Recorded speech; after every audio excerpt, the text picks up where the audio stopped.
Hello students, मैं हूं अमन खान और आप सब देख रहे हैं अमन केमिस्ट्री क्लासेस। तो क्या हाल है, हम अपना लेक्चर नंबर 20 स्टार्ट करेंगे भाई। उससे पहले अपन लेक्चर नंबर 19 में क्या क्या पढ़ के आए अपन उस पर थोड़ा सा देख लेते हैं। तो उसमें अपन सबसे पहले पढ़ के आए थे बंधन ऊर्जा, जो कि बंधन ऊर्जा होती थी किसी यौगिक के एक मोल को आप उसके अवयवी परमाणुओं में जो तोड़ते थे, उन तोड़ने में आप उनको जो ऊष्मा दोगे वही आपकी बंधन ऊष्मा होती थी या बंधन ऊर्जा होती थी। फिर आपने देखा संभवन ऊष्मा क्या होती थी, किसी यौगिक के एक मोल का अपने अवयवी तत्वों के निर्माण के लिए जो एंथैल्पी परिवर्तन होता था वो उनकी संभवन ऊष्मा होती थी सर। ठीक है, कोई दिक्कत नहीं होगी आपको। उसके बाद अपन ने देखा उदासीनीकरण ऊष्मा।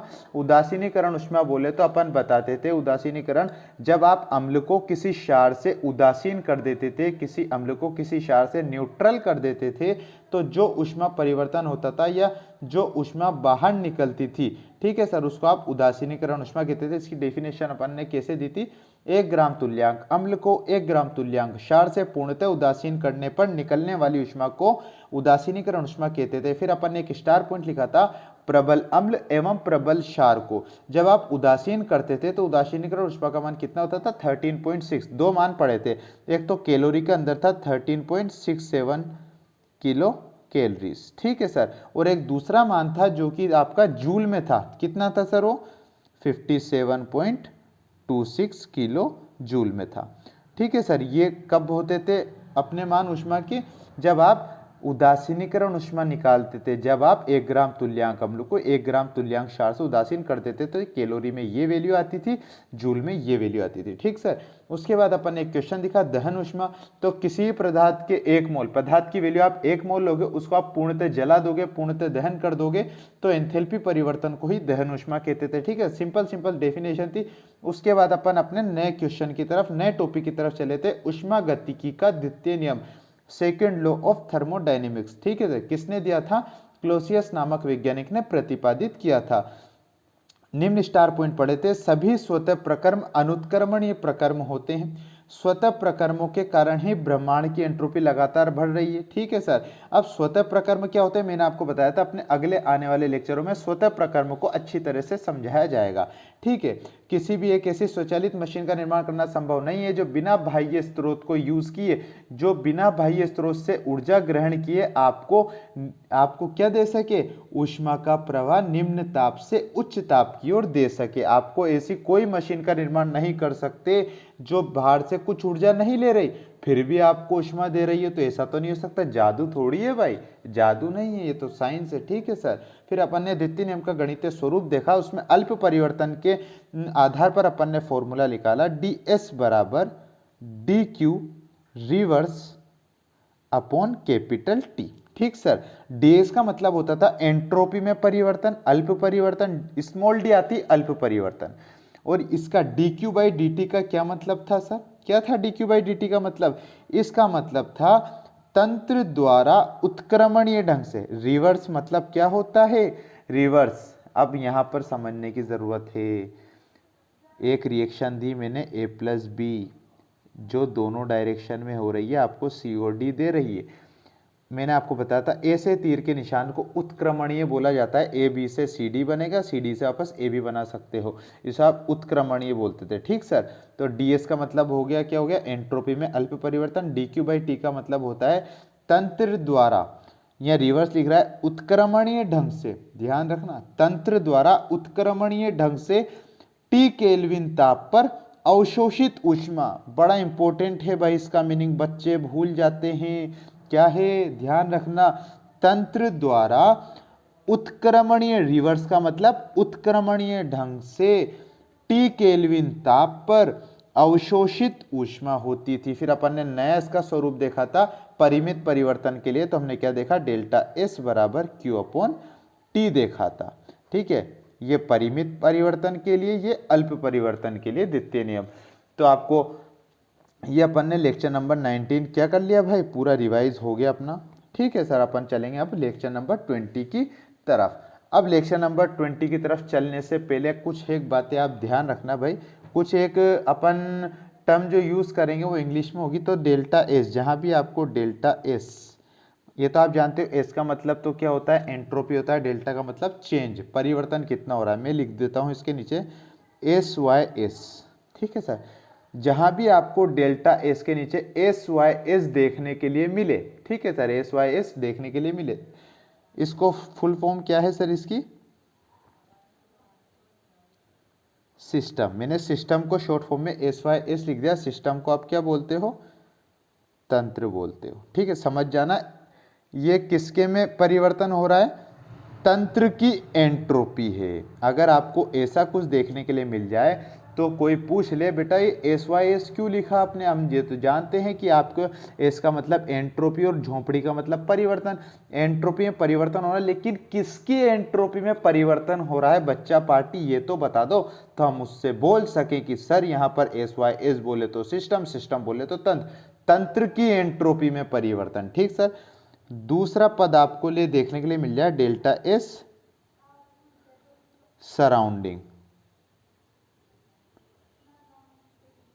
सराउंडिंग शॉर्ट फॉर्म बोले तो अपन ऐसा करते हैं, इसको SURR लिख देते हैं, ठीक है। और सराउंडिंग का मतलब परिवेश होता है। हम चैप्टर के स्टार्टिंग में लेक्चर नंबर 1 में पढ़कर आ चुके हैं भाई, डेल्टा एस सराउंडिंग, ठीक सर। दूसरा मीनिंग शॉर्ट फॉर्म में SURR, और हिंदी में बोले तो परिवेश, ठीक है सर। डेल्टा एस सराउंडिंग मतलब परिवेश, एंट्रोपी में परिवर्तन किसकी? परिवेश की एंट्रोपी में परिवर्तन। ये मैंने आपको दोनों चीजें बता दी भाई, ठीक है। अब मैं यहाँ पर लिखूंगा तो आसानी से आपको समझ में आ जाना चाहिए कि हाँ इसका मतलब ये था। अब देखिए सर, केस फर्स्ट की ओर बढ़ रहे हैं अपन, मतलब ऊष्मागतिकी के द्वितीय नियम में जो स्वतः प्रकर्म होते हैं, जो अस्वतः प्रकर्म होते हैं, उनमें क्या क्या केस आते हैं, ठीक है सर। पहला केस आता है उत्क्रमणीय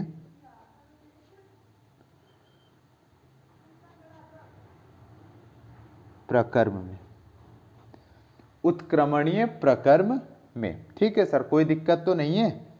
उत्क्रमणीय प्रकरण में पहला केस आता है। अब यहाँ क्या घटनाएं देखने के लिए मिलेगी? डेल्टा एस टी बराबर 0 या delta S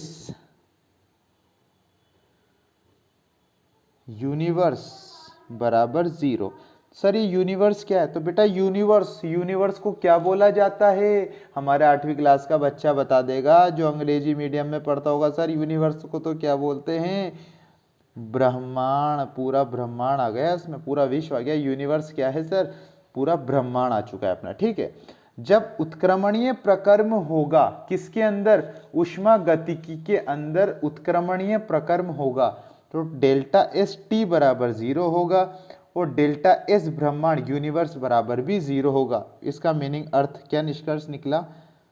delta S system plus delta S surrounding बराबर 0। अब ये एक केस आपने समझ लिया तो आने वाले दोनों केस आप आसानी से समझ जाओगे, ठीक। अब यहां देखिए सर, उत्क्रमणीय प्रकर्म। अब आपको सबसे पहले पता होना चाहिए उत्क्रमणीय प्रकर्म का मतलब। उत्क्रमणीय क्या है? ऐसी रिएक्शन जो दोनों दिशाओं में संपन्न होती हो। सही कह रहा हूं ना भाई? यहां देख लो, A प्लस बी, एक ही घिसी पिटी रिएक्शन को बार बार लिखवा रहा हूं भाई मैं आपको, इसलिए भूलना मत कभी भी। ए बी आपस में रिएक्ट करते हैं, सी और डी आपको उत्पाद के रूप में मिलता है, ठीक है। और ये निशान आपको गवाही देता है, ये निशान आपको ये बार बार बता रहा है कि ए बी से आप सी डी बना दोगे और सी डी से आप दोबारा ए बी आसानी से बना सकते हो। और उत्क्रमणीय जब भी रिएक्शन होती है, जितनी मात्रा में आपको उत्पाद मिलेगा उतनी ही मात्रा में आप वापस रिएक्टेंट को बना सकते हो, ठीक है। दोनों की वैल्यूज क्या होगी? इक्वल इक्वल होगी, ना कोई ज्यादा ना कोई कम होगा। दोनों की वैल्यू, दोनों की मात्राएं क्या होगी? बिल्कुल बराबर होगी। तो यहां देखो उत्क्रमणीय प्रकरण में क्या होगा? जो एंट्रोपी में परिवर्तन देखने के लिए मिलेगा। आप सेकंड वाले नियम में क्या पढ़ोगे? पूरा एंट्रोपी के ऊपर पढ़ोगे, ठीक है सर। उत्क्रमणीय प्रकरण में क्या होता है? जो एंट्रोपी होती है उसमें जो परिवर्तन होता है, आप जानते हो अगर उत्क्रमणीय अभिक्रिया हो रही है, आप ध्यान रखना भाई, अपने आप से ही आप सवाल पूछना कि जब कोई उत्क्रमणीय रिएक्शन होगी तो उसके अंदर उत्पाद भी बराबर मात्रा में बनेगा और क्रियाकारक भी बराबर मात्रा में बनेगा। तो उसमें टेम्परेचर में क्या चेंज आएगा सर? जीरो आएगा ना सर। ऐसा तो नहीं है कि उत्पाद ज्यादा बन रहा है क्रियाकारक कम बन रहा है, ऐसा नहीं होता बच्चा पार्टी। यहाँ पर दोनों ही सीमित मात्रा में, दोनों ही बराबर मात्रा में, इस वजह से जिनमें टेम्परेचर में जो एंट्रोपी में परिवर्तन होगा वो जीरो होगा। या बोल सकते हो जो एंट्रोपी परिवर्तन हुआ किसकी, पूरी ब्रह्मांड की एंट्रोपी परिवर्तन में भी क्या होगा, जीरो। उत्क्रमणीय में आपने ध्यान रखना है, जब भी उत्क्रमणीय होगी तो कोई चेंज नहीं आएगा, चाहे वो यूनिवर्स की हो, चाहे वो टी केल्विन ताप पर हो। ठीक है सर, वो क्या होगी, हमेशा शून्य बटे सन्नाटा होगी। तो हम इसका निष्कर्ष निकला, जो सिस्टम, आप जानते हो ब्रह्मांड में क्या क्या दो चीजें आती हैं, हम पढ़ के आए हैं लेक्चर नंबर 1 के अंदर। जो भी ऊष्मागतिकी होती है उसमें तंत्र होता है, परिवेश होता है। ठीक है सर, सीमाएं होती है, सब पढ़ के आए हो। तो पूरे यूनिवर्स में क्या क्या चीजें आती है, तो सिस्टम तंत्र आता है और सराउंडिंग परिवेश आता है। दोनों चीजें यूनिवर्स ब्रह्मांड के अंदर आती है। तो अगर यूनिवर्स की एंथैल्पी परिवर्तन तो नहीं, एंट्रोपी परिवर्तन ही जीरो है, तो इसका मतलब ब्रह्मांड के अंदर आने वाले तंत्र और ब्रह्मांड के अंदर आने वाले परिवेश, दोनों की एंट्रोपी में परिवर्तन कितना होगा, शून्य बटे सन्नाटा होगा। आई होप कि आपको अच्छी तरह समझ में आ गया होगा। अपन चलते हैं अपने केस नंबर 2 की तरफ। देखिए भाई, केस 2, अनुत्क्रमणीय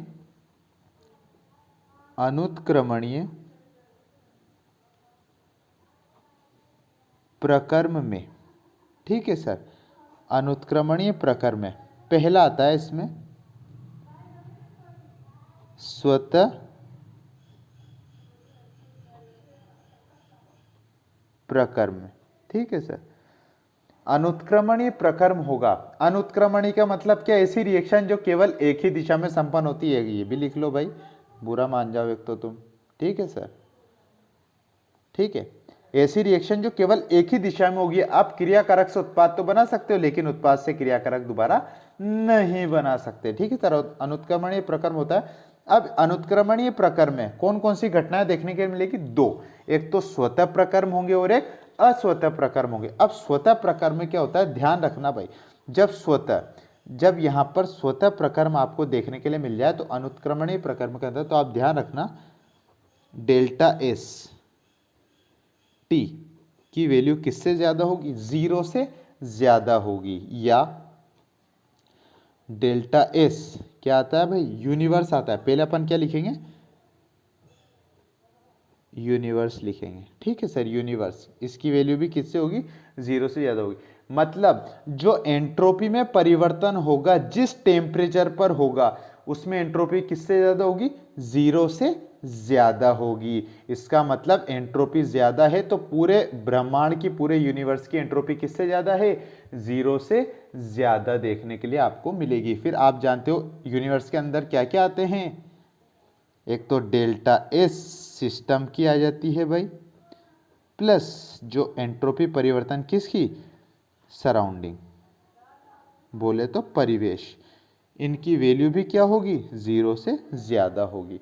अच्छी तरह से ध्यान रखना भाई, जब भी अनुत्क्रमणीय प्रकर्म होगा, स्वतः के अंदर बात करें, जब भी स्वतः प्रकर्म होगा अनुत्क्रमणीय के अंदर, जो एंट्रोपी परिवर्तन होगा वो जिस टेम्परेचर पर होगा उसकी वैल्यू जीरो से बड़ी होगी।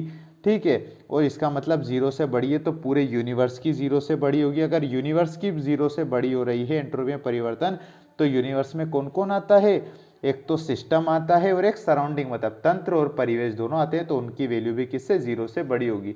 सर आप ये बता रहे हो जीरो से बड़ी होगी, छोटी होगी या जीरो के बराबर होगी, तो हम ये कैसे पता लगाएंगे, इस पर क्वेश्चन कैसे बैठेगा। तो बेटा थोड़ी सी शांति बनाए रखो, केस 3 लिखवाने के बाद क्वेश्चन लिखवा दूंगा, सारे डाउट हो जाएंगे क्लियर। देखिए भाई केस नंबर 3, केस नंबर 3 देखिए भाई, स्वतः प्रकर्म था। अब आ जाओ भाई अस्वतः प्रकर्म में। ठीक सर, अस्वतः प्रकर्म में हम क्या पढ़ते हैं भाई, इधर क्या था सर, इधर क्या था, जीरो से बड़ी वैल्यू हो रही थी, इधर क्या हो जाएगा, इसका जस्ट अपोजिट हो जाएगा। तो लिख दो भाई, जो डेल्टा एस होता है एंट्रोपी में परिवर्तन, जिस केल्विन ताप मान लो, ठीक है सर, जिस टी केल्विन ताप पर होता है उसकी वैल्यू क्या होगी, 0 से छोटी होगी। या फिर एंट्रोपी में परिवर्तन किसकी, पूरी यूनिवर्स की क्या होगी, 0 से छोटी वैल्यू होगी। और यूनिवर्स में कौन कौन आता है, delta S system plus delta S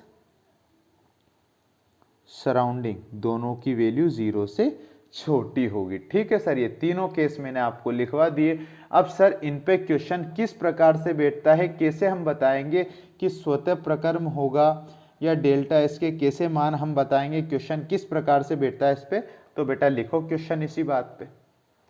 देखना कितना दलदर क्वेश्चन आएगा। क्वेश्चन लिखिए, जल बर्फ। क्वेश्चन देखना भाई, समझना है दिल से और दिमाग से, दोनों दिल और दिमाग दोनों से समझना है। जब जल आप लोगे तो जल से बर्फ आप बना लोगे। ठीक है सर, आप जानते हो ये मैंने निशान क्यों लगाया, ऐसा निशान क्यों, ये सर ये तो आप बताते थे कि उत्क्रमणीय का निशान होता था। बिल्कुल बेटा उत्क्रमणीय का है। क्यों है सर उत्क्रमणीय का, क्योंकि आप जानते हो जल से बर्फ बन सकता है और बर्फ से वापस जल बन सकता है। हाँ सर ये तो बात है, जल को ठंडा करा बर्फ बना, बर्फ थोड़ा सा पिघला वापस जल में परिवर्तित हो गया। इसका मतलब ये जो रिएक्शन होती है वो उत्क्रमणीय अभिक्रिया कहलाती है। ये आपसे क्वेश्चन दिया, अब आपको निम्न मान दिए जाएंगे। ठीक है सर, देखिए क्या, 272, 273, 274 केल्विन ताप पर डेल्टा एस पूर्ण क्या है सर, ये एंट्रोपी परिवर्तन पूर्ण, मतलब पूरी एंट्रोपी में परिवर्तन, पूरे ब्रह्मांड की एंट्रोपी में परिवर्तन, इस पूरी रिएक्शन की एंट्रोपी में परिवर्तन। डेल्टा एस पूर्ण इसलिए लिखा है क्योंकि जो आपने ऊपर रिएक्शन बताई है सर क्वेश्चन में, इस पूरी रिएक्शन की डेल्टा एस में पूर्ण परिवर्तन के मान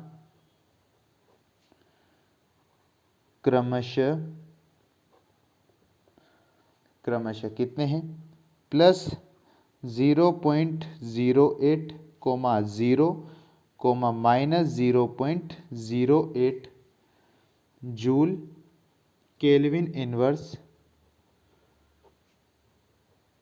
प्राप्त होते हैं। तो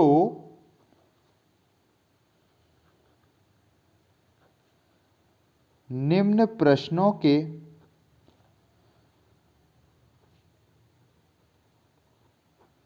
उत्तर दीजिए।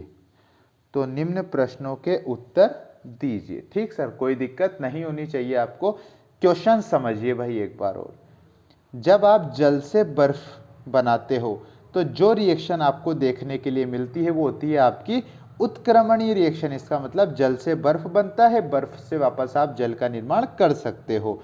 ठीक है सर, अब यहाँ पर कुछ एक मान आपको दिए टेम्परेचर के, पहले 272 केल्विन ताप दिया, फिर 273 केल्विन ताप दिया, 274 केल्विन ताप पर डेल्टा एस एंट्रोपी में जो परिवर्तन होगा के मान क्रमशः 272 पे तो प्लस 0.08 है, 273 केल्विन ताप पर 0 है, 274 केल्विन ताप पर माइनस 0.08 जूल केल्विन इनवर्स प्राप्त होते हैं।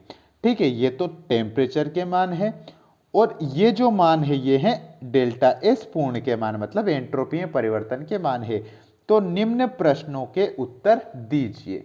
ठीक है सर, मेरा पेज तो पलट जाएगा, लेकिन आप आपके पेज पर जो अपन ने निम्न केस लिखे हैं, तीनों केसों को आपको पता होना चाहिए। मैं उधर भी लिख दूंगा आपकी, किसके लिए, सहूलियत के लिए। देखिए सबसे पहले मैं इधर लिख देता हूँ, इधर आपको पूरा तीनों केस में आपको बता देता हूँ।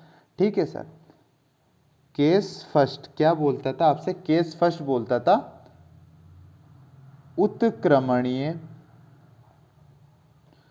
उत्क्रमणीय प्रकर्म जब होगा आपका, केस फर्स्ट की बात कर रहे हैं, डेल्टा एस टी केल्विन ताप पर कितना 0 के बराबर होता है, क्योंकि दोनों सीमित मात्रा में पदार्थ बनते थे। ठीक है सर। और या आप लिखते थे डेल्टा एस, यूनिवर्स भी जीरो होगा। यूनिवर्स में कौन कौन आता था, delta S system plus delta S surrounding क्या होती थी, जीरो के बराबर वैल्यूज होंगी। ठीक सर।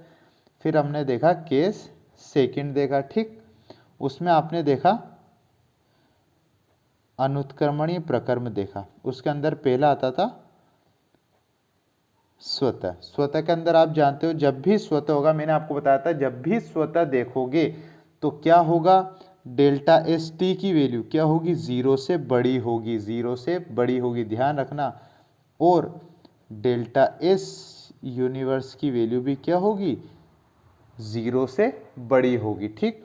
फिर आप देखते थे delta S system plus delta S surrounding भी क्या होगी, जीरो से बड़ी वैल्यू होगी। फिर आते थे अपन केस थर्ड की ओर, जो कि होता था आपका अस्वतः प्रकर्म होता था। अस्वतः प्रकर्म में आप क्या जानते थे, उसमें जानते थे डेल्टा एस जो भी होगा वो टी केल्विन ताप पर क्या होगा, जीरो से छोटी वैल्यू आपको देखने, मतलब जीरो से छोटी आपको वैल्यू देखने के लिए मिलेगी, कोई सी भी एंट्रोपी में परिवर्तन हो। या डेल्टा एस किसकी, पूरी यूनिवर्स की। ठीक है सर, क्या होगी, जीरो से छोटी वैल्यू होगी। फिर आप देखते थे डेल्टा एस सिस्टम जो होता है तंत्र की एंट्रोपी में परिवर्तन प्लस किसकी सर, सराउंडिंग की एंट्रोपी में परिवर्तन क्या होता था, जीरो से छोटा होता था। ठीक, ये मैंने आपको तीनों केस लिखवा दिए भाई। अब चलते हैं अपन अपने क्वेश्चन पर। क्वेश्चन क्या लिखवाया था, जल से बर्फ बना, तो 273 यहाँ लिख दूं क्या ऊपर, एक बार और लिख लो भाई, अच्छा लगेगा आप लोगों को। देखो जल से बर्फ बना, तो उसने निम्न नाम दिए भाई आपको 272, 273 और 274 केल्विन ताप दिए। ये क्या है भाई, ताप की वैल्यू है। ठीक है। फिर उसने आपको डेल्टा एस पूर्ण मतलब एंट्रोपी में जो परिवर्तन हुआ उसकी वैल्यू कितनी दी, प्लस 0.08, 0 और माइनस 0.08 जूल केल्विन इनवर्स आपको दी। उसने क्वेश्चन बोला जब आप जल से बर्फ रिएक्शन कराते हो तो ये आपको केल्विन ताप दी है, ये उनके डेल्टा एस पूर्ण के मान दिए, मतलब एंट्रोपी परिवर्तन के आपको मान दिए। 272 पे इतना है, 273 पे इतना है, 274 पे इतना है यूनिट इसकी जूल केल्विन। तो निम्न प्रश्नों के उत्तर दीजिए। प्रश्न क्या है सर, पहला छोटा वाला प्रश्न आता है आपके पास, किस ताप पर प्रकर्म स्वतः होगा। ठीक, पहला क्वेश्चन। सेकंड क्वेश्चन आता है, किस ताप पर प्रकर्म अस्वतः होगा। थर्ड क्वेश्चन आता है आपके पास, किस ताप पर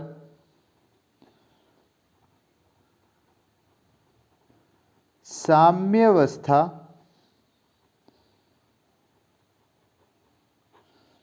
स्थापित होगी। अब देखो भाई, इतना दलदर क्वेश्चन है जिसकी कोई हद नहीं है। तो जिसको तीनों केस समझ में आ जाएंगे उसको एक क्वेश्चन तो हल्के फुल्के आधे बच्चों ने तो कर ही दिए होंगे। देखो भाई, रिएक्शन दी, ताप दिया, इन तापों पे एंट्रोपी में परिवर्तन की वैल्यू 272 पे तो प्लस इतनी है, 273 पे इतनी है, 274 पे इतनी है। ठीक है, आप जानते हो केस में उत्क्रमणीय होता है, स्वतः होता है, अस्वतः होता है। उत्क्रमणीय का मतलब क्या होता है मैं भी आपको बता दूंगा। ठीक है सर। तो उसने पूछा पहला क्वेश्चन, किस ताप पर प्रकर्म स्वतः होगा। अब सबके माइंड घूम जाना चाहिए कि सर ने बोला था जब भी स्वतः आ जाएगा, स्वतः आते ही तो क्या होता है, केस सेकंड में चल जाओ हल्के हाथों से। जहां भी स्वतः देखने के लिए मिलेगा वहां पर जो एंट्रोपी में परिवर्तन की वैल्यू है वो क्या होगी, जीरो से बड़ी होगी। देखो सर, जीरो की तरफ मुंह बंद है, डेल्टा एस एंट्रोपी परिवर्तन की तरफ क्या है, मुंह खुला हुआ है, मतलब जीरो से बड़ी वैल्यू होगी। अब देखो सर, आप यहां देखो निम्न तीन मान दे रखे हैं, अब देखो प्रकर्म स्वतः किस पर होगा, स्वतः प्रकर्म होते तो 0 से बड़ी वैल्यू देखना है, ये प्लस है, ये 0 है, ये 0 से छोटी है, 0 से बड़ी वैल्यू तो क्या होती है, प्लस की तरफ जाते हो। तो किस ताप पर देखने के लिए मिली, प्लस 0.08। सर ये रही 0 से बड़ी वैल्यू तो डेल्टा एस की, तो डेल्टा एस की 0 से बड़ी वैल्यू क्या है, प्लस 0.08। किस ताप पर है, 272। तो किस ताप पर है सर, इसका आंसर क्या जाएगा, 272 केल्विन ताप पर। आई बात समझ में भाई, कुछ नहीं करा अपन ने, सिंपल बात बताइए, अपन को टेम्परेचर की वैल्यू बताना है कि किस ताप पर प्रकर्म स्वतः होगा। स्वतः आते ही ध्यान रखना, स्वतः आते ही डेल्टा एस जो होता है वो 0 से बड़ा होता है। मैं ऊपर शॉर्ट भी लिखता रहूंगा जिससे आपको हिंट मिलता रहे।